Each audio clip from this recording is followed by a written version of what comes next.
tous, bienvenue à l'église Impulsion. Bonjour à tous et bienvenue à Impulsion Home. Je me présente, je m'appelle Erika, je suis responsable des groupes Connexion à l'église Impulsion. Alors notre église Impulsion, c'est une église qui est basée dans Paris, dans le 11e arrondissement et qui a pour principale mission depuis des années de faire connaître Jésus à travers des connexions, le tout dans la très belle culture urbaine de Paris. Alors ce matin, je suis ravie de vous accueillir pour ce temps de culte, mais avant de passer au temps de culte, nous allons passer un temps dans la présence de Dieu, à l'adorer et nous allons nous laisser guider par Yoni et Janit pendant ce temps de louange. Et moi, je vous retrouverai juste après la louange pour un temps d'annonce. Très belle louange à tous et à tout à l'heure.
Reçois toute la gloire.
Dieu que je sers est un Dieu de triomphe.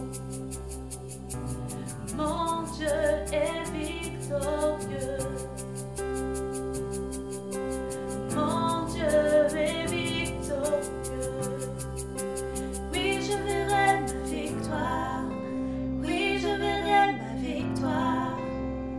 Car le combat appartient au Dieu. Oui, je verrai ma victoire.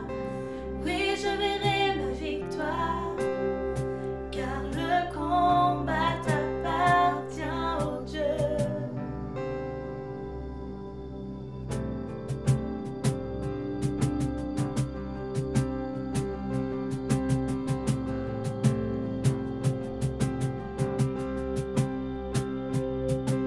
La puissance est dans le nom de Jésus.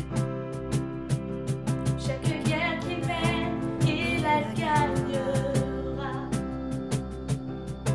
Aucun géant ne me fera reculer, car je connais la fin de l'histoire. Je connais la fin de l'histoire. Oui, je verrai ma victoire. Oui, je verrai ma victoire. Car le combat appartient au Dieu. Oui, je verrai ma victoire. Oui, je verrai ma victoire. Car le combat appartient au Dieu. Oui, je verrai ma victoire. Oui, je verrai ma victoire. Car le combat appartient au Dieu. Oui, je verrai ma victoire. Oui, je verrai ma victoire. Car le combat appartient au Dieu.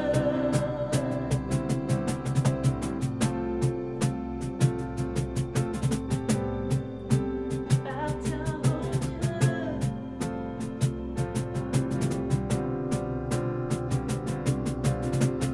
Tous les plans de l'ennemi, tu les prends et tu les changes en bien. Tu les changes en bien.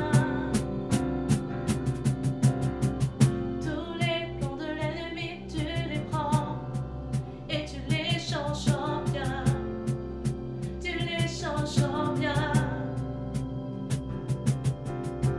Tous les plans de l'ennemi, tu les prends et tu les changes en bien. Tu les changes en bien. Tous les plans de l'ennemi, tu les prends et tu les changes en bien. Tu les changes en bien. Tous les plans de l'ennemi, tu les prends et tu les changes en bien. Tu les changes en bien. Tous les plans de l'ennemi, tu les prends et tu les changes en bien. Tu les changes en bien. Tous les plans de l'ennemi, tu les prends et tu les changes en bien. Tu les changes en bien. Oui, je verrai ma victoire. Oui, je verrai ma victoire. Car le combat appartient au Dieu. Oui, je verrai ma victoire. Oui, je verrai ma victoire. Car le combat appartient au Dieu.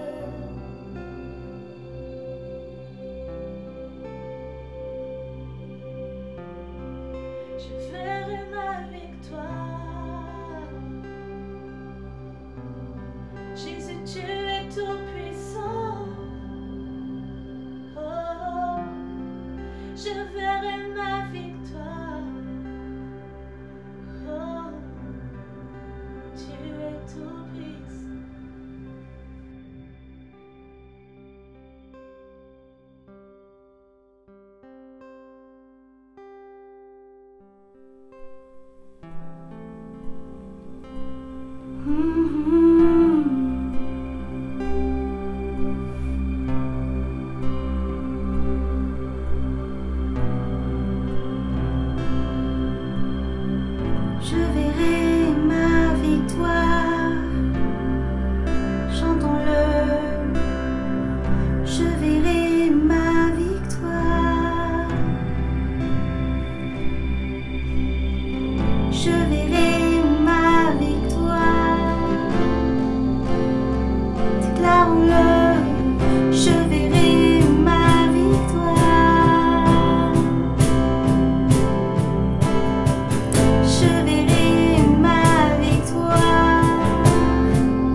tu es,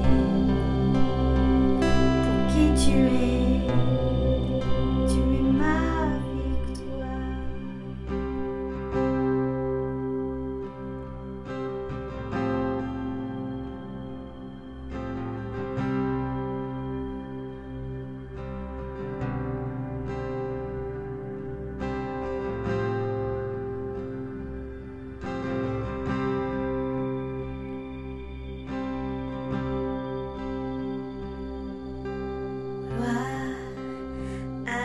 Celui qui m'a sauvé de la mort, il est Dieu, il est bon, oui c'est Jésus.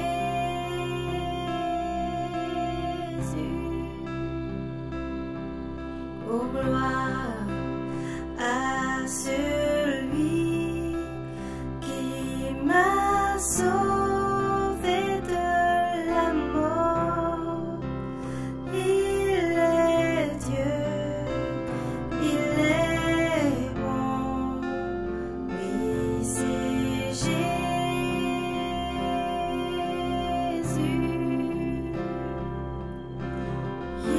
Yeshua, je t'aime.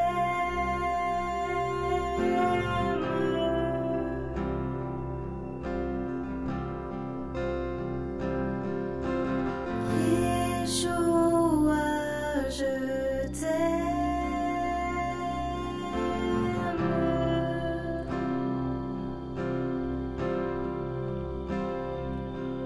Oh gloire à celui qui m'a sauvé de la mort, il est Dieu, il est bon, oui c'est Jésus.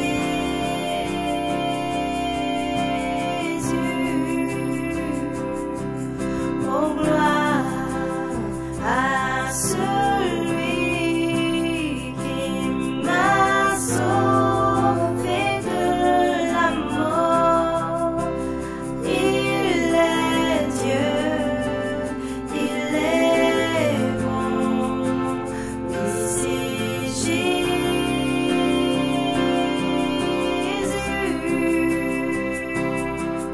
Oh gloire à celui qui m'a sauvé de la mort, il est Dieu, il est bon, oui c'est Jésus.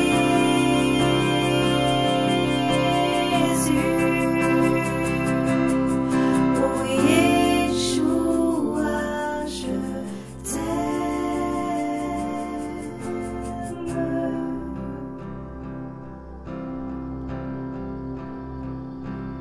Oh Yeshua, je t'aime.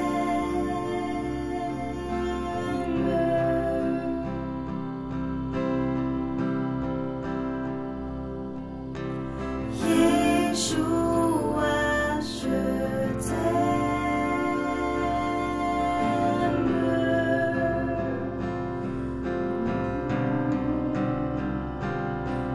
Oh Yeshua,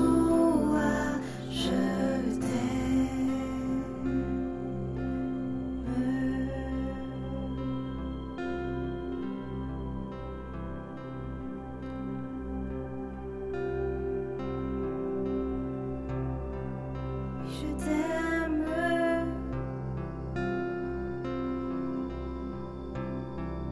Oui, je t'aime.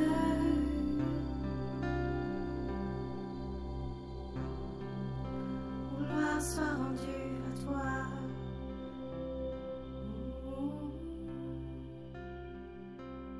Yeshua, Yeshua, Yeshua.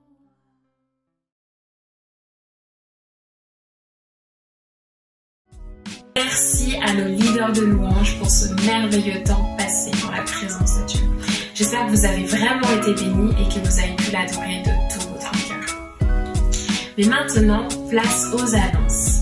Alors, la première annonce cette semaine, c'est que nous nous retrouvons dès demain, lundi, à partir de 10h, et ce, tous les jours, jusque vendredi, à partir de 10h, pour nos impulsions morning. Alors, qu'est-ce que sont les impulsions morning? Ce sont des rendez-vous dédiés où il y aura des messages d'exhortation qui seront partagés, mais aussi des enseignements, ou aussi tout simplement un temps de louange. Alors n'oubliez pas, connectez-vous chaque jour du lundi au vendredi à partir de 10h sur nos pages Facebook afin de passer du temps dans la présence de Dieu.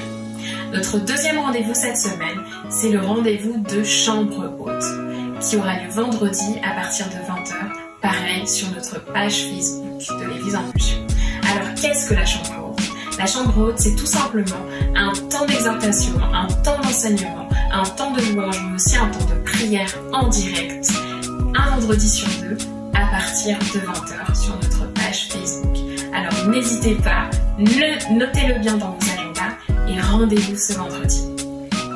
Aussi, pendant ce temps de confinement, on sait que c'est vraiment pas facile pour plusieurs, et c'est pour cela qu'on a décidé de maintenir les rendez-vous d'accompagnement pastoral. Alors qu'est-ce qu'un rendez-vous d'accompagnement pastoral? C'est tout simplement un suivi par un membre de l'équipe pastorale qui va vous suivre régulièrement pour prendre de vos nouvelles, prier pour vous et vraiment prendre soin de votre âme.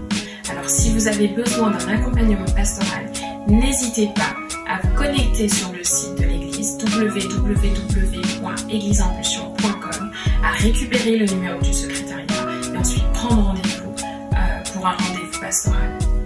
N'oubliez pas, on a vraiment à cœur que vous vous sentiez bien, alors n'hésitez pas, surtout pendant ce temps de confinement, à juste nous contacter pour ce rendez-vous. Enfin, la dernière annonce, c'est qu'on va se retrouver juste après ce temps de culte pour l'after. Alors, n'oubliez pas de vous reconnecter, c'est un moment qu'on va passer en live, à échanger par message, commentaires, à vraiment prier les uns pour les autres, à prendre des nouvelles des uns et des autres, et tout simplement à discuter aussi avec notre pasteur. Alors, n'oubliez pas, on se retrouve juste après pour l'after. À tout à l'heure et très bon culte. Hey, salut à tous, je me présente, je suis le pasteur Laurent Rupi, je suis l'un des pasteurs de l'église Impulsion et maintenant c'est le moment de la parole, de la prédication alors qu'on a vécu un super moment dans la louange et je voudrais vous saluer, vous tous qui regardez, toute l'église Impulsion et tous ceux qui nous rejoignent et qui nous regardent à travers les réseaux sociaux, YouTube ou le Top Chrétien, soyez vraiment les bienvenus. Alors on est dans une série, c'est le deuxième volet aujourd'hui, cette série s'intitule Voyage en confinement parce que je crois qu'on est confiné actuellement dans cette période de Covid-19, mais qu'en réalité on voyage. Je suis sûr que vos émotions voyagent, vos pensées voyagent, vos idées voyagent, et je voudrais qu'on puisse voyager ensemble dans la parole de Dieu sur des lieux mythiques, des sites mythiques de la Bible. Alors la semaine dernière, on était à Gethsémane et aujourd'hui on va faire un stop, un arrêt au mont Sinaï. Et mon message c'est stop au mont Sinaï, un lieu d'incertitude. On va ouvrir la parole de Dieu ensemble. Mais je voudrais te dire ceci, n'hésite pas à participer, à mettre un like, à mettre un cœur, à envoyer un commentaire amen. Je veux que tu vives littéralement ces moments avec moi. Alors on parle d'incertitude en ce moment. Lorsque tu me dis incertitude, je pense à un moment spécial où j'ai vécu l'incertitude. Et l'incertitude c'est terrible. J'avais 19-20 ans et j'étais fou amoureux et je le suis toujours de cette fille qui s'appelle Claire. Et on commençait, comment dirais-je, à se lier de plus en plus. L'amitié devenait de plus en plus forte, de plus en plus intense. Et à un moment, je me suis dit, je me jette à l'eau. Alors qu'on discutait, ça faisait plusieurs semaines qu'on discutait, comment dirais-je, à cœur ouvert. Et on s'appelait tous les jours à 6h du matin. Combien comprennent que quand t'appelles quelqu'un, un adolescent, un gars, un jeune qui appelle une fille tous les jours à 6h du matin, combien comprennent que c'est plus que de l'amitié? Quelqu'un dit amen à cela, ok? Alors je l'appelais à 6h du matin tous les jours parce que c'était notre forfait, vous savez, c'était les forfaits de l'époque, en illimité de 6h à 9h, et on s'appelait. Puis au bout d'un moment, je me suis dit, moi je me jette à l'eau. Et alors, je me suis déclaré, et j'ai fait le truc le plus romantique. Non, c'est pas vrai. Je lui ai envoyé un SMS et je lui ai dit ce que j'avais sur le cœur et mon amour. Faites pas ça les gars. Allez, envoyez pas d'SMS. Et en fait, ce qui s'est passé, c'est que Mon SMS est parti et je pensais que très rapidement, j'allais avoir un retour d'SMS où elle allait me dire « Oh Laurent, je t'aime de la même façon, je n'attendais que ça, tu es mon prince charmant, etc. etc. » Et en fait, les minutes ont passé et j'avais l'impression que les minutes étaient des heures. Et au bout d'un certain temps qui était trop long pour moi, j'ai eu une réponse et sa réponse était la suivante « Il me faut du temps. » Moi, j'étais « Quoi ? Il faut du temps !» Et alors, il s'est passé plusieurs semaines et on a continué à être amis. Et finalement, ça a été un « oui, je t'aime » aussi, que quelqu'un dise amen, que quelqu'un envoie un cœur. Et envoie un cœur à ce moment-là, parce qu'il faut, c'est un cœur qu'il faut. Ok. Et aujourd'hui, évidemment, vous connaissez l'histoire, on est mariés, on a 2 enfants, on s'aime, puis je l'aime encore plus, et on s'aime encore plus, même en confinement, quelqu'un dit amen à cela. Ok. Tu sais quoi, j'ai pas lâché, même si l'incertitude, être dans l'incertitude, c'est terrible. Alors en ce moment, on est dans une saison littéralement d'incertitude. Alors pourquoi c'est l'incertitude? Pour plusieurs raisons. Parce qu'on ne sait pas quand sera la fin de ce fléau, de ce Covid-19, de ce coronavirus. Si tu tapes coronavirus sur Google, ok, tu sais, tu as plein de choses, mais tu ne sais pas quand ça finira. Ok, incertitude sur le nombre de morts aujourd'hui ou demain. On ne sait pas. Encore malheureusement, on ne sait pas combien de morts il y aura ou combien de morts il n'y aura pas. D'accord? Et ce qu'on souhaite, c'est que ça diminue. On ne sait pas comment sera l'économie demain. Incertitude sur le travail, incertitude sur le chômage, le taux de chômage, incertitude sur tellement de choses, les amis. On est dans une période littéralement d'incertitude. Mais j'ai une parole pour toi. C'est que la Bible parle d'incertitude. Il y a dans la Bible un lieu d'incertitude et une saison littéralement d'incertitude. Et ça, ta Bible, je veux que tu la prennes avec moi. Wow! Prends ta Bible, ok? Moi, je prends ma Bible papier et tu peux aller avec moi dans Exode. On va ensemble dans Exode. C'est le deuxième livre de la Bible. Genèse, Exode. Et on va ensemble au chapitre 32 et on va lire du verset 1 au verset 4. Exode 32, verset 1 à 4. Et voici ce que nous lisons ensemble. Quand le peuple s'aperçut que Moïse tardait à redescendre de la montagne, il se rassembla autour d'Aaron et lui dit « Allons, fabrique-nous des dieux qui marchent devant nous, car Moïse, cet homme... » Ok, juste, il dit ça. Moïse, cet homme. Et ce qu'il faut comprendre ici, c'est que dans leur langage, quand ils disent Moïse, cet homme, c'est pas ce grand homme, ce grand leader, mais le mot homme ici, c'est le mot ish, ok, en hébreu. Ça signifie homme, mais ça signifie aussi quelqu'un. Et je le traduis en langage 2020, d'accord? Ça veut dire Moïse, ce gars, ce type, cet inconnu, ce quelqu'un, ce quelconque, ok, c'est ça qu'ils disent, qui nous a fait sortir d'Égypte. Nous ne savons pas ce qui lui est arrivé, nous ne savons pas. Dites avec moi, nous ne savons pas. Nous ne savons pas ce qui lui est arrivé. Et ici, le mot savoir, c'est yada. Et ils disent ceci, parce que yada signifie savoir, mais ça signifie également percevoir, ça signifie également discerner. Ils disent, nous n'avons plus de perception, nous n'avons plus de discernement. On ne sait pas ce qui se passe. Autrement dit, incertitude. Ok, nous ne savons pas ce qui lui est arrivé. On continue ensemble. Aaron leur dit au verset 2, « Détachez les pendants d'or des oreilles de vos femmes et de vos fils et de vos filles et apportez-les-moi. » Aussitôt, tous défirent les pendants d'or qui étaient à leurs oreilles et les apportèrent à Aaron.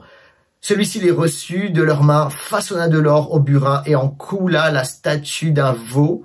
Alors le peuple s'écria, « Israël, voici tes dieux qui t'ont fait sortir d'Égypte. » Waouh! C'est un des moments les plus tristes des Écritures. Un des moments les plus marquants également des Écritures, car c'est un moment littéralement d'incertitude pour le peuple. Pourquoi c'est un moment d'incertitude? En fait, il y a un gars, il y a un homme, il y a un leader qui s'appelle Moïse et qui lui vit un moment en simultané de certitude incroyable.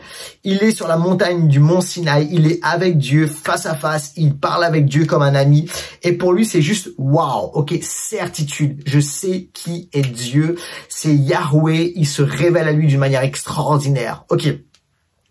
Et en fait, ce qui se passe ici, c'est que en simultané, en parallèle, le peuple vit, lui, un moment d'incertitude incroyable. Et il dit, on ne sait plus, on ne discerne plus, on ne sait pas. Il nous a fait sortir d'Égypte, mais on ne sait même pas où il est. Et c'est plus notre leader, c'est juste un gars, c'est un quelqu'un, c'est un quelconque. Ok, le peuple d'Israël, les Israélites ont perdu toute certitude, car leur leader n'est plus là, il n'est plus avec eux.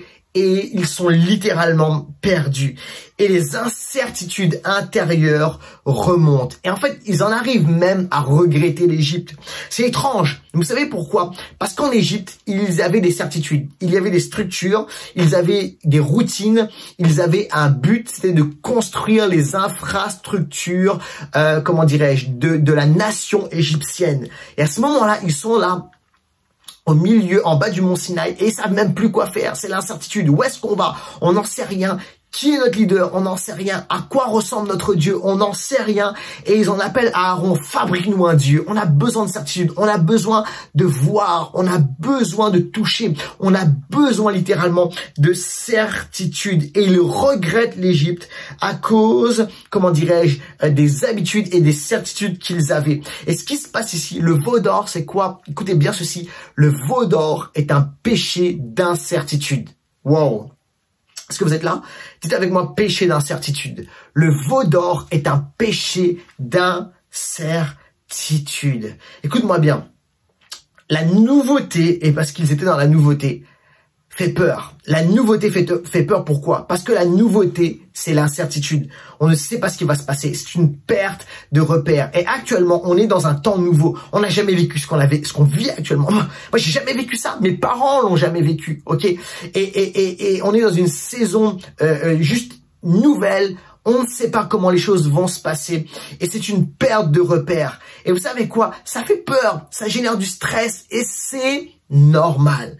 Mais j'ai une bonne nouvelle pour vous. J'ai une clé pour vous. Parce qu'il est possible de traverser les temps, les saisons d'incertitude. Mais de vivre cela avec une faveur et avec la bénédiction de Dieu. Et de traverser cela de manière victorieuse. Et la clé aujourd'hui, je voudrais vous la donner. Je te donne la clé. C'est quoi?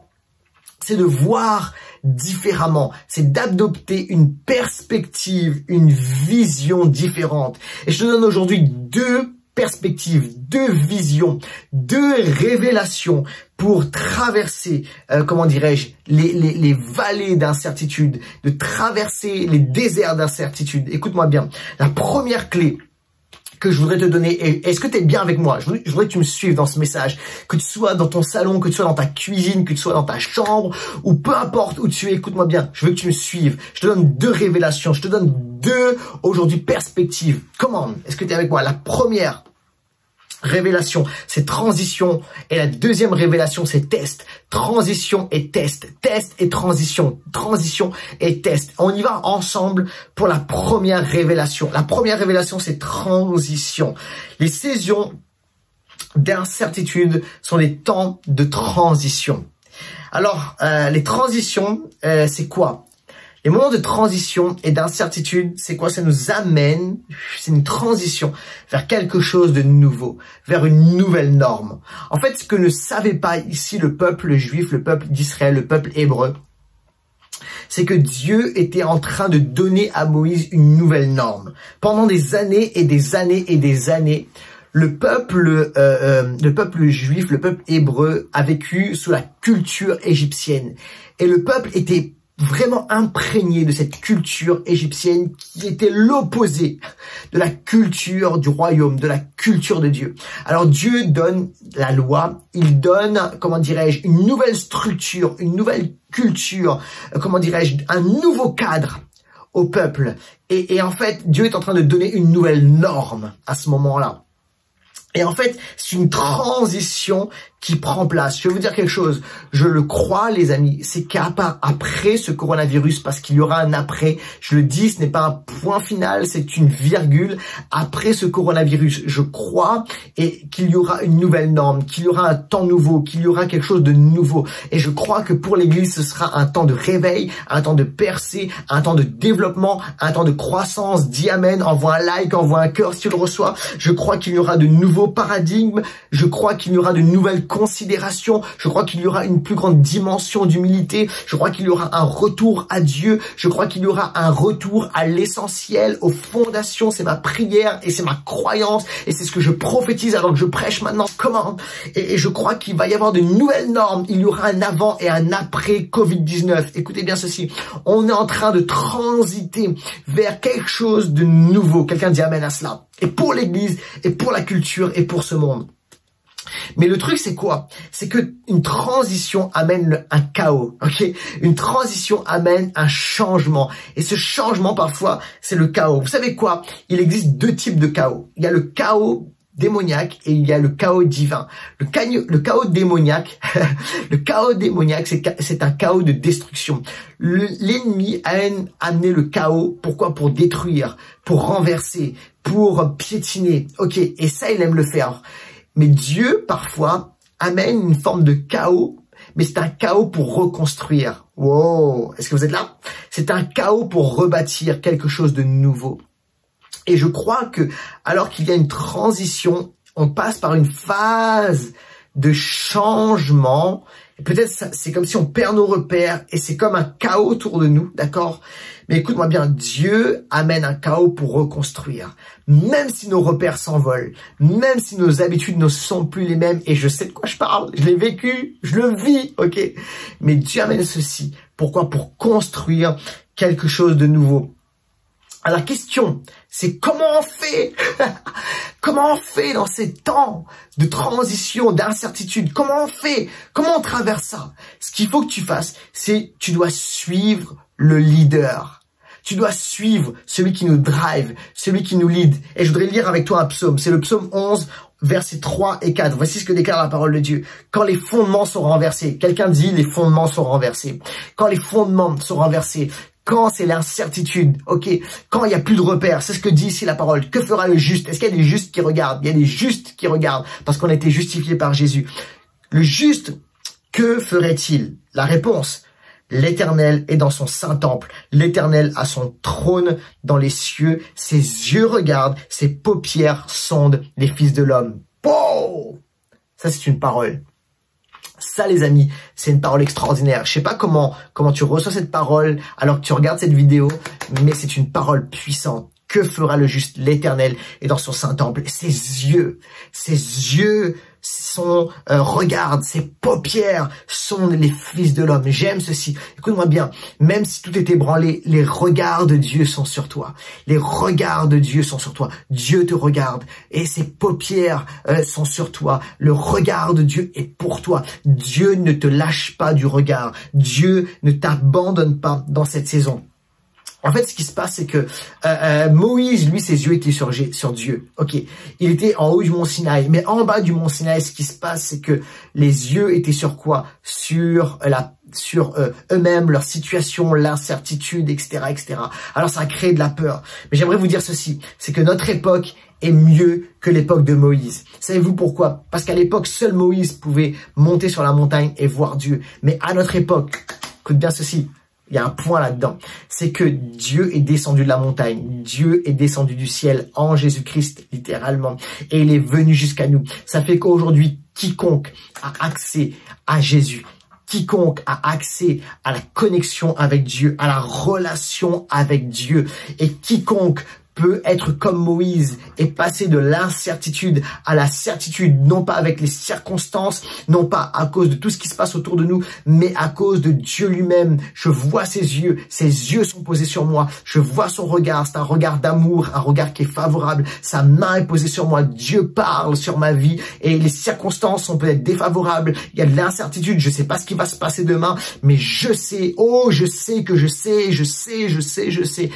Dieu est avec moi. Ses regards sont sur moi. Si tu le reçois, dis Amen. Écoute-moi bien. Quand tout est ébranlé, quand les fondations sont renversées, que fera le juste? L'Éternel est assis sur son trône. Regarde le Seigneur. Lève tes yeux vers lui. Commence à l'adorer et rentre dans une relation. Écoute-moi bien, la relation avec Dieu amène la foi et la certitude. Je sais que Dieu est sur son trône. Quelqu'un dit amen à ça. Quelqu'un envoie un like, quand quelqu'un envoie un cœur, quelqu'un envoie un amen. Yes, réagissez à cela, l'église. Come on. Tu sais quoi? C'est comme un DJ qui fait une transition. Je sais pas si t'as déjà écouté un DJ qui fait une transition. C'est spécial. Parce qu'en fait, t'as deux musiques qui se mélangent. Et en fait, tu passes d'une musique A à une musique B. Et à un moment, t'as une sorte de mélange qui met une sorte de tension et qui parfois nous met un peu mal à l'aise. Mais tu sens que quelque chose est en train de se passer. Tu sens qu'il y a un basculement qui se fait, d'accord? Et tu sais, c'est comme le leader de louange.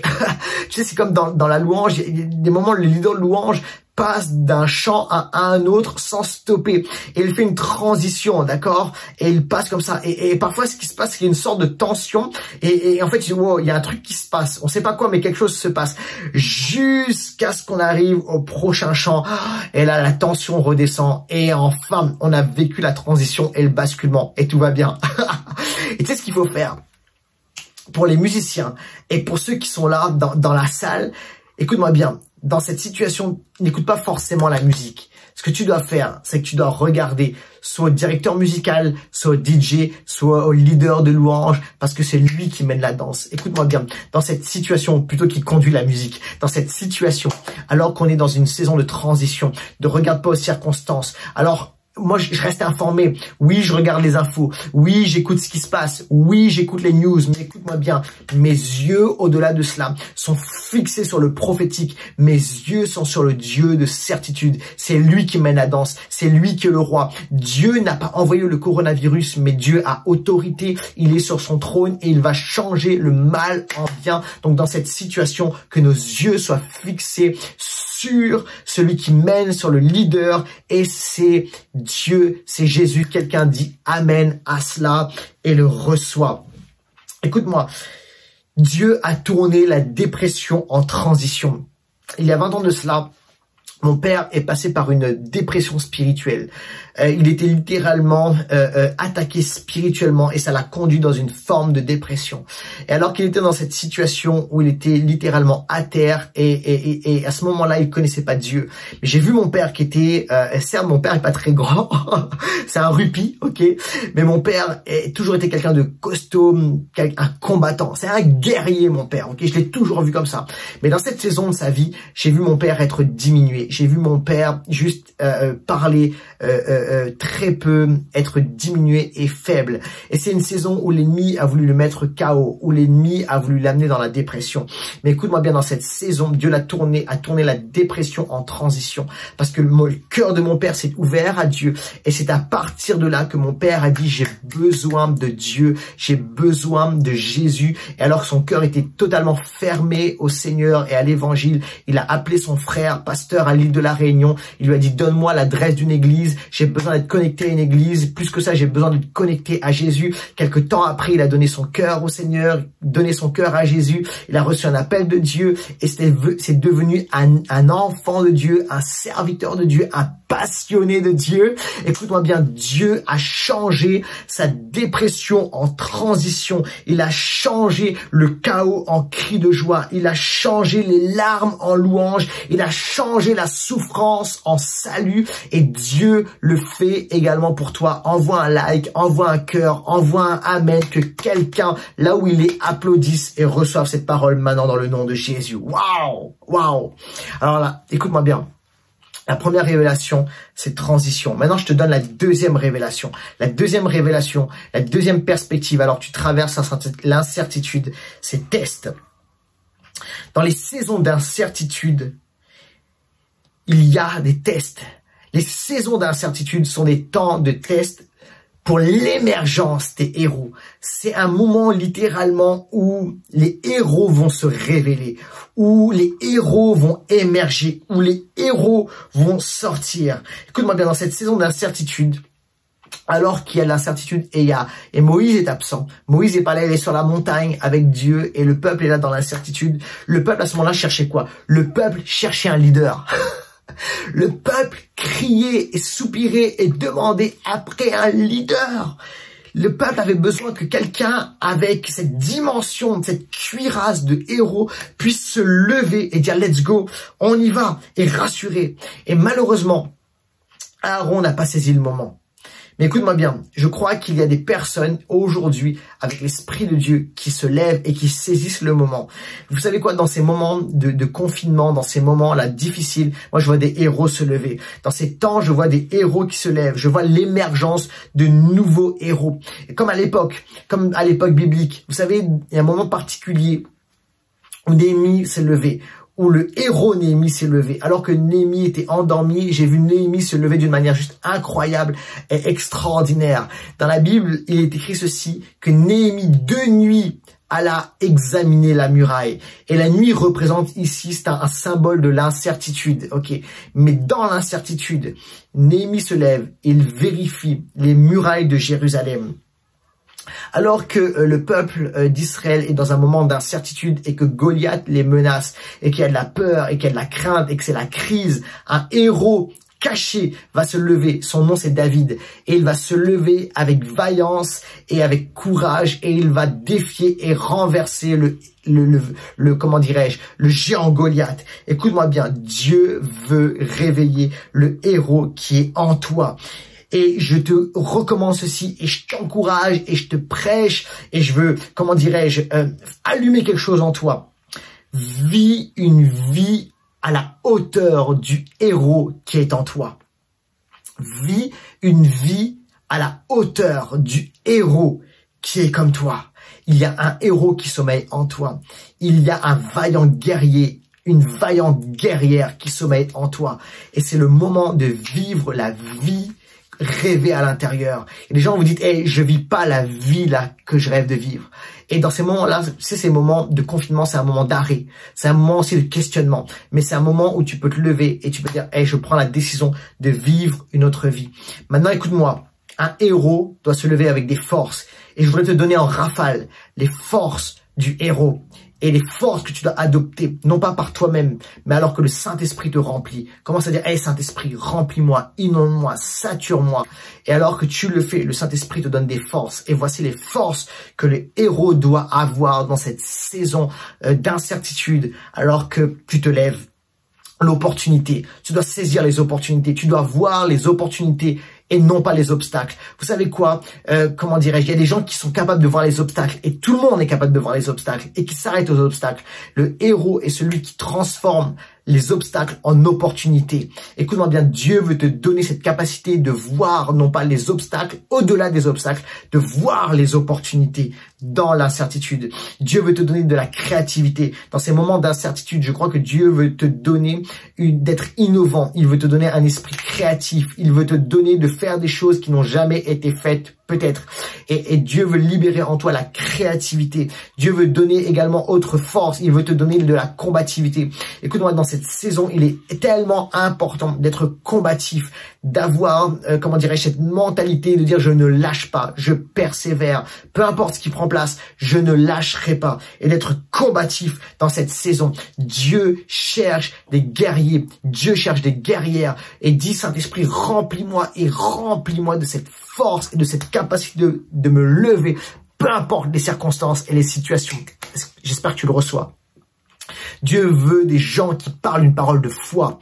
Écoute-moi, on en a marre d'entendre des paroles négatives. On en a marre d'entendre des paroles de mort. Dans cette saison, alors que tout est chamboulé, 3 choses demeurent, hein, dit la parole.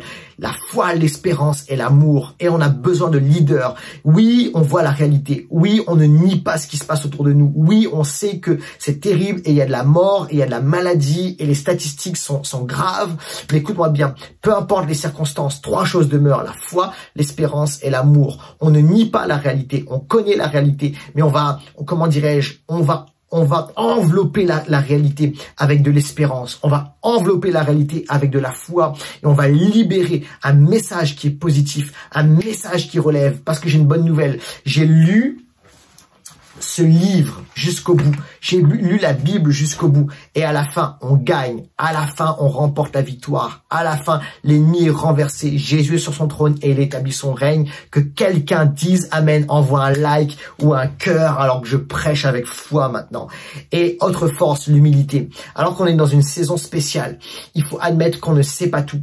Et tu sais quoi? Dans cette saison, c'est une saison pour, comment dirais-je, que l'ego soit renversé et que l'humilité puisse prendre place dans nos cœurs. C'est ok de dire on sait pas. C'est ok de dire j'ai besoin de Dieu et j'ai besoin de ton aide. C'est ok de dire j'ai pas toutes les réponses et on n'a pas toutes les réponses. Et Dieu, je crois dans cette saison, veut ramener son église dans l'humilité. Ok, la combativité et l'humilité, les deux fonctionnent ensemble. Il veut ramener ses leaders dans l'humilité et de dire Seigneur, on dépend de toi. Et l'humilité, c'est pas dire je pense moins bien à mon sujet, d'accord? C'est pas s'écraser, c'est je pense moins à moi et je pense plus à Dieu. C'est pas penser en mal de soi, c'est penser moins à soi et s'accrocher à Dieu, être dépendant de Dieu et être lié à Dieu. Et lorsqu'on fait ça, vous savez quoi? Dieu honore celui qui est humble. Dieu va élever celui qui est humble. Alors c'est une saison pour cela. Je voudrais qu'on fasse quelque chose, les amis. J'ai fait une interview récemment de quelqu'un que j'aime énormément. Je vous laisse découvrir cette personne et après, on se retrouve. À tout de suite. Hello Cédric, salut mon ami. Salut Laurent, comment tu vas? Très très bien et toi? Bien, bien, merci. Et ça me fait plaisir de pouvoir échanger et discuter avec toi pendant ce temps. Bah, merci pour l'invitation, ça me fait plaisir également. C'est cool. Alors moi, je te présente très rapidement, Cédric, et puis après, je voudrais te laisser l'occasion aussi de te présenter avant d'entrer dans le vif du sujet. Pour moi, tu es un ami de cœur, tu fais partie de mes meilleurs amis et je t'ai vu grandir avec Jésus, évoluer avec lui. Et aujourd'hui, tu es un des pasteurs de l'église Impulsion et tu es juste incroyable dans cette église et dans tout ce que tu fais, la façon dont tu donnes. Et moi, je voudrais vraiment t'honorer parce que je t'ai vu avant d'être chrétien. Et puis là, maintenant, je te connais en tant que leader et je sais aussi que Dieu il y a un appel extraordinaire sur ta vie. Il y a une belle destinée. Donc voilà, pour moi, c'est ça. Ma présentation, c'est un ami et comment dirais-je, un collaborateur incroyable. C'est ça. Pour moi, c'est vrai. Est-ce que tu peux te présenter? Oui, donc merci déjà pour cette introduction. Donc pour ceux qui ne me connaissent pas, je m'appelle Cédric, 34 ans, je viens de la Martinique, fiancé à Floriane. Ouais. Et après un passage à l'étranger, je suis revenu à Paris en 2013. Yes. Donc c'est comme ça que j'ai commencé à venir à l'église Impulsion et maintenant je suis pasteur dans cette église. Cool. Alors justement, après un voyage, un world trip, tu as parlé de ça. Je voudrais commencer avec ceci. Parce qu'on va parler d'incertitude aujourd'hui. Et toi, pendant 2 ans, je crois que c'est ça? 1 an ou 2 ans? Presque 3 ans. Presque 3 ans, waouh! Presque 3 ans, tu as pris ton sac à dos et tu as fait un world trip, Asie du Sud-Est, Australie, Nouvelle-Zélande, je crois aussi. Pas la Nouvelle-Zélande, mais Australie, Asie du Sud-Est, ouais. Ok, ça c'est extraordinaire, c'est courageux et je suis sûr que au-delà des plages et du soleil et de tout ce qui peut être super cool, tu as dû vivre des moments d'incertitude. Quand on part comme ça, forcément. Est-ce que tu peux nous parler de ces moments d'incertitude? Qu'est-ce qui se passe pour un jeune gars qui arrive avec son sac à dos dans des pays étrangers comme ça? Oui, alors comme tu l'as dit, je suis parti après mes études, donc Australie et Asie du Sud-Est. Et c'est vrai qu'il y a plein de moments qui étaient super fun, super cool. Mais il y a eu plein de moments aussi de découragement, plein de moments de fatigue, plein de moments où j'ai voulu rentrer, à me demander qu'est-ce que je faisais là, pourquoi j'avais fait ça, alors que j'aurais pu faire autre chose. Mais en fait, ce qui m'a aidé à tenir, à aller au bout de cette aventure, c'est quand je suis parti, j'avais plusieurs objectifs.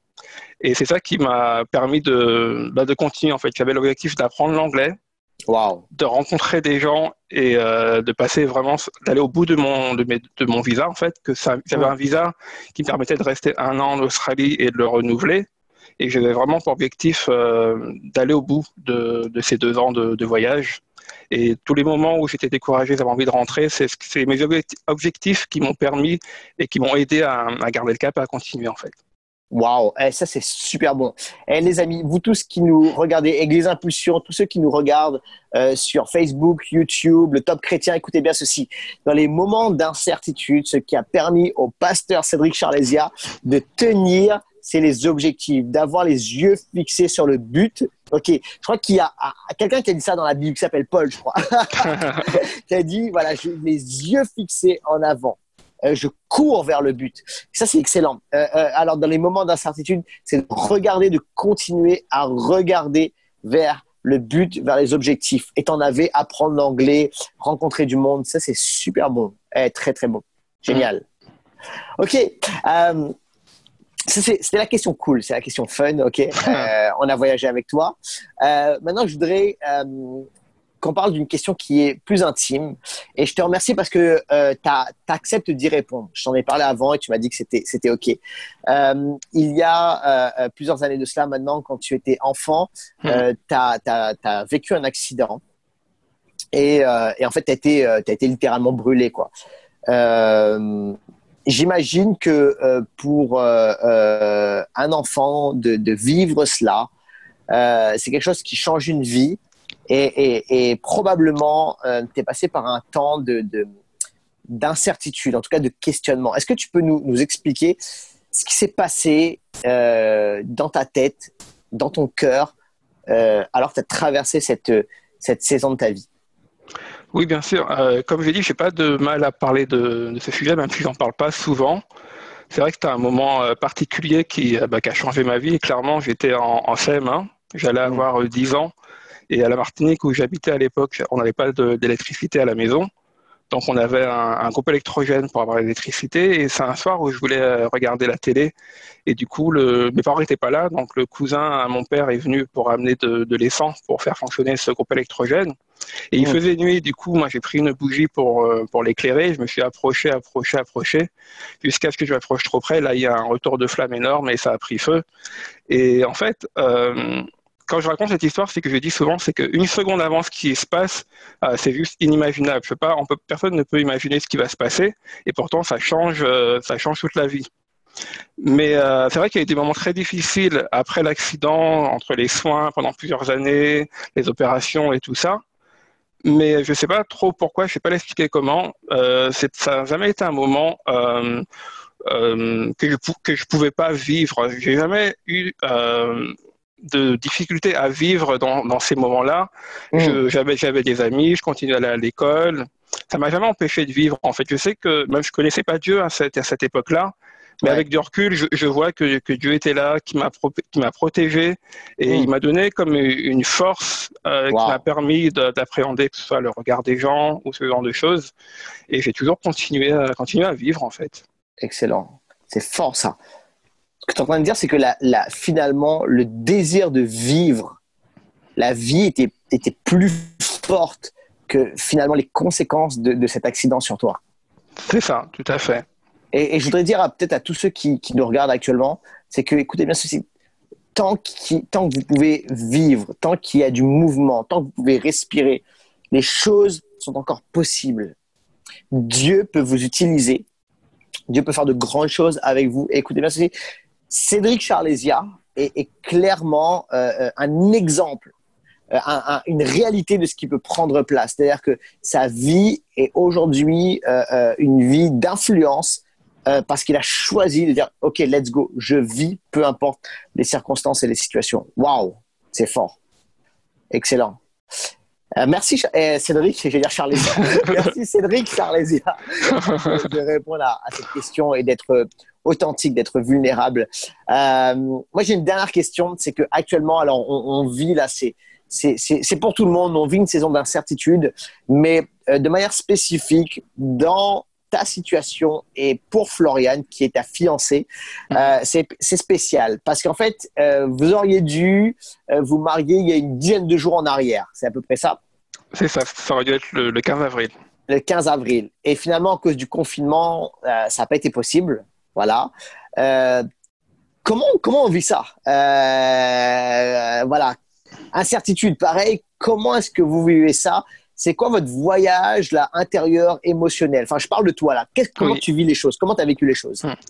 Honnêtement, au début, c'était très dur d'accepter que finalement cette date qu'on attendait depuis longtemps, ce serait pas ce moment-là. C'était très dur par rapport aux prières, à nos espoirs, à la préparation même, parce qu'on était sur le point de finaliser la préparation. C'était très dur à accepter. C'est vrai que j'ai pas forcément montré ni dit grand-chose par rapport à ça à Floriane, mais c'était pas facile à vivre comme moment. Mais à la différence avec les deux premières histoires, donc du coup qu'on a parlé tout à l'heure, c'est que maintenant dans ma vie, j'ai Dieu, je connais Dieu, et ce qui me permet d'avancer, de tenir, c'est que je connais la promesse de Dieu en fait. Ce mariage, je sais que c'est une promesse de Dieu, je sais comment j'ai reçu les choses. Ouais. Et moi, dans ces moments-là, une parole qui me permet de tenir, c'est dans Habakkuk, pour ceux qui connaissent dans l'Ancien Testament, c'est cette parole qui dit, même si la promesse tarde à venir, attends-la, elle s'accomplira certainement. Et moi, dans ma vie, en ce moment, ce qui me permet de tenir, et finalement, dans ce moment d'incertitude, c'est que je m'appuie sur les promesses de Dieu. Et je sais que c'est pas toujours facile, c'est facile à dire, c'est vrai, mais c'est une réalité. Les promesses de Dieu, c'est une réalité. Excellent. Et c'est ce qui me permet de tenir. Amen, excellent. C'est trop bon. Les amis, dans les moments d'incertitude, voici ce que nous dit Pasteur Cédric. Dans les moments d'incertitude, ce qui nous aide à tenir, ce qui nous fait tenir, ce qui est finalement, comment dirais-je, un rocher pour nous, une terre ferme, c'est les promesses de Dieu. C'est de s'appuyer sur ce que Dieu dit. Dieu a déclaré, a formulé pour nous littéralement des promesses. Il faut déclarer ses promesses, il faut se tenir sur ses promesses. Et lorsqu'on traverse les vallées des moments d'incertitude, saisissons les promesses de Dieu. C'est excellent. Et voici un exemple concret, encore une fois, de quelqu'un qui tient dans les moments d'incertitude par les promesses de Dieu. C'est très bon. Excellent. Et Cédric, je te remercie pour ton temps, je te remercie pour ta vulnérabilité, je te remercie comment dirais-je, de nous édifier, de nous exhorter à travers ces réponses. Donc, je te souhaite vraiment le meilleur. Et juste un truc, lorsqu'on sera déconfiné, d'accord, on fera la fête, d'accord. Amen, amen. C'est bon, hein, on fera la fête comme jamais. Tu crieras un oui tonitruant, d'accord, et on sera là pour célébrer le mariage. Ça marche? Ça marche. Merci à toi en tout cas. Avec plaisir, mon ami, avec plaisir. Ok, je te fais un hug virtuel et je te dis à bientôt. Que Dieu te bénisse. Sois béni, merci. À bientôt. Salut, ciao mon ami. Salut. Bye. Bye. Waouh, merci à Cédric pour ce cœur ouvert et pour ce partage d'expérience extraordinaire. Je voudrais finir mon message. Je suis toujours fier de mes enfants, toujours fier d'Augustin et Lou, mais récemment, juste Augustin m'a épaté. Alors qu'on est dans cette période de confinement, on sort dans notre résidence qui est fermée et qui est sécurisée, et on sort un petit peu avec les enfants parce qu'ils ont besoin de prendre l'air. Et Augustin voit des amis, alors on respecte bien les distances de sécurité, tout va bien, et ils font un peu de vélo ensemble. Et un de ses copains qui est plus grand que lui est capable de se mettre debout sur son vélo, d'accord? Alors c'est juste extraordinaire. Et Augustin l'a observé et dans sa tête il s'est dit ceci. Je vous le dis là, je sais ce qui s'est passé. Je connais mon fils. Avant de voir ce garçon faire ça, il a même pas pensé que c'était possible. Il a même pas pensé que pour lui c'était quelque chose d'envisageable. Mais il a vu ce garçon se mettre debout sur le cadran de son vélo, d'accord? Et il s'est dit, waouh, c'est possible de le faire. Et c'est peut-être possible que j'y arrive. Et j'ai vu mon fils expérimenter cela. Et au début, son geste était comment dirais-je, craintif, hésitant. Et il essayait de se mettre debout, puis des fois, hop, il se rasseyait sur la selle, et il retentait l'expérience, puis se rasseyait de nouveau. Et puis je l'ai vu progresser et avancer, passer littéralement de l'incertitude à la confiance. et je l'ai vu prendre de l'assurance, ok. Et alors qu'il s'est dit, c'est possible de le faire, c'est possible de le faire. Et c'est incroyable, je voudrais vous montrer la vidéo d'Augustin qui se met debout à même pas 6 ans, qui se met debout sur son vélo et qui fait juste une figure acrobatique. Et moi, comme papa, je suis tellement fier de cela. Regardez cette vidéo.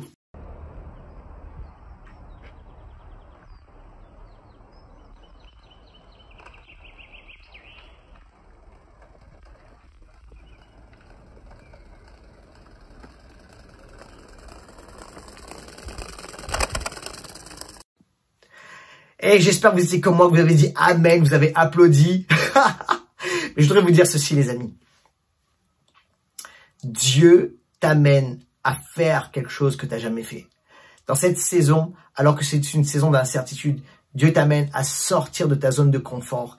Et Dieu t'appelle à réveiller le héros qui est en toi et à entrer dans une zone d'exploit, à faire des accomplissements incroyables, à accomplir des choses peut-être que tu n'as jamais accomplies, à marcher dans la foi. Écoute-moi bien, ce temps-là d'incertitude est un temps de transition, c'est un temps de test, mais c'est un temps où Dieu veut réveiller le héros. Alors écoute-moi, je voudrais qu'on prie maintenant pour tous ceux qui vivent liés par la peur et par l'anxiété et l'incertitude qui crée du stress et qui vient comme, comment dirais-je, te lier et t'enchaîner. Et je voudrais maintenant que ces chaînes soient brisées au nom de Jésus et que tu comprennes que Dieu a un plan. Tes yeux sont fixés sur Jésus. Écoute-moi bien, l'Éternel est dans son trône et sur son trône, il règne, ses yeux sont sur toi. Et je voudrais te dire ceci, Dieu veut faire émerger le héros qui est en toi. Alors on va fermer nos yeux. Maintenant, Père, je prie pour tous ceux qui entendent et reçoivent cette parole. Et maintenant, je déclare que les chaînes de peur, d'anxiété sont brisées, que les chaînes d'immobilisme sont brisées. Je déclare maintenant que nous ne sommes plus sous le joug de l'esprit de peur, mais que nous entrons dans la confiance en Dieu. Notre certitude est en l'Éternel. Et je déclare maintenant que le héros qui est en nous, par le Saint-Esprit, maintenant nous envahit et tu nous donnes vision, rêve, capacité, projet, idée. Et je déclare, Seigneur Jésus, que nous sortons dans notre zone de confort et que nous accomplissons ce que tu nous as appelé à accomplir avec force, courage, détermination, au nom de Jésus. Que quelqu'un dise amen à cela. Que Dieu vous bénisse, Église Impulsion. Que Dieu vous bénisse, tous ceux qui nous regardent. À très bientôt. Je vous aime. Salut. Tu es la lumière qui brille dans le noir. Oh, oh, oh. Tu es mon soutien, tu me redonnes l'espoir. Oh, oh, oh. Non, je n'aurais pas honte de proclamer de tout mon être, je veux le déclarer. Christ est ma joie, Christ est ma joie. Je n'aurais pas peur de chanter, pas peur de crier oh. Pourquoi me taire quand mon âme est accablée? Oh, oh, oh. En toi j'espère, tu ne faibliras jamais. Oh, oh, oh. Non, je n'aurais pas honte de proclamer de tout mon être, je veux le déclarer. Christ est ma joie, Christ est ma joie. Je n'aurais pas peur de chanter, pas peur de crier oh. Christ est ma joie, Christ est ma joie. Je n'aurais pas peur de chanter, pas peur de crier, pas peur de chanter, pas peur de crier, pas peur de chanter, pas peur de crier oh.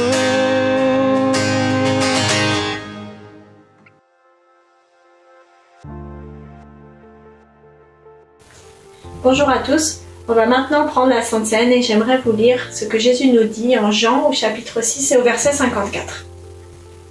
Celui qui se nourrit de ma chair et qui boit mon sang a la vie éternelle. Et moi, je le ressusciterai au dernier jour. Car ma chair est vraiment une nourriture, et mon sang est vraiment un breuvage. Celui qui mange ma chair et boit mon sang demeure en moi, et moi, je demeure en lui. Merci Jésus pour ta mort à la croix. Et par cette mort à la croix, tu nous donnes la vie. Par cette Sainte Seine, par ton corps et par ton sang, tu nous donnes la vie. Tu demeures en nous et nous demeurons en toi. Viens Jésus demeurer plus en nous encore. Merci Jésus pour ton sacrifice à la croix. Amen. Nous allons maintenant lire ce texte comme confession de foi et je vous invite aussi à le répéter et à le lire avec moi à la maison. Nous croyons que le repas du Seigneur a été ordonné par le Seigneur Jésus-Christ pour rassembler les croyants autour du pain et de la coupe. Le pain est le corps du Christ, sacrifié pour son peuple. La coupe est le sang de Christ versé comme nouvelle alliance. Nous nous souvenons du Seigneur et nous proclamons ainsi sa mort et sa résurrection jusqu'à son retour. En mangeant et en buvant avec discernement, nous participons au corps et au sang de Christ. Par la foi, nous sommes nourris des bénéfices de la mort et de la résurrection de Christ. Nous annonçons sa victoire sur le péché, la mort, la maladie, la pauvreté et les ténèbres. Nous soupirons après son retour glorieux. Nous grandissons ainsi dans la grâce. Prenons ensemble le pain, les amis.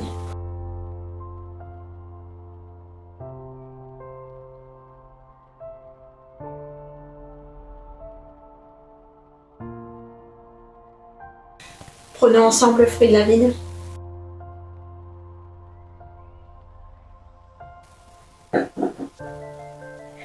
Merci Jésus pour ta mort à la croix. Par cette mort, tu nous donnes la vie et tu nous mets en relation avec le Père. Fais-nous demeurer encore plus en toi et que tu demeures encore plus en nous.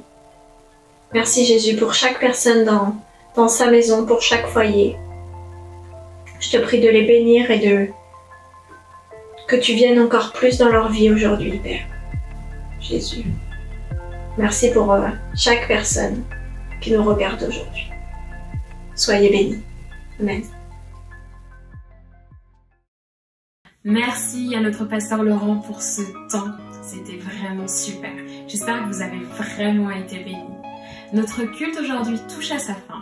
Mais avant cela, je tenais à vous encourager personnellement à continuer à être fidèles dans vos dîmes et offrandes. Comme vous le savez, on a vraiment besoin de votre générosité. À l'Église Impulsion, on a plusieurs projets, dont un qui nous tient particulièrement à cœur, qui est celui de trouver un nouveau local dans lequel nous pourrons nous retrouver toute la semaine et aussi bien sûr les dimanches pour célébrer. Mais nous ne pouvons pas réaliser ces projets sans vous. Alors on vous remercie du fond du cœur pour votre générosité et on vous encourage à continuer à donner. Pour ce faire, vous avez juste besoin de vous connecter sur le site www.égliseimpulsion.com. Vous le verrez en haut à droite, il y a la rubrique faire un don et vous pourrez faire un don soit par PayPal, soit par chèque. Et pour vous encourager vraiment à continuer à donner, j'aimerais vous encourager à partir de la parole de Dieu. Dans Proverbe 3, à partir du verset 9, il est écrit « Honore l'Éternel ton Dieu avec tes biens et avec les prémices de tout ton revenu. Alors tes greniers seront remplis d'abondance et tes cuves regorgeront de l'eau. » On voit vraiment que le Seigneur tient à ce qu'on puisse donner et comme vous savez, dans le principe de donner, même si c'est pas notre objectif, on reçoit ensuite et même encore plus que ce qu'on a donné par le Seigneur. Alors merci à tous pour votre générosité et on continue surtout d'être généreux pendant cette période. Le culte est maintenant terminé comme je l'ai dit tout à l'heure, mais attention, on se retrouve tout de suite en live sur notre page Église Impulsion, notre page Facebook, pour pouvoir discuter, commenter, faire des retours sur le culte, mais aussi passer par des temps de témoignage et de prière les uns pour les autres. Alors ne quittez pas la page et à tout de suite, très bonne semaine à tous et à bientôt.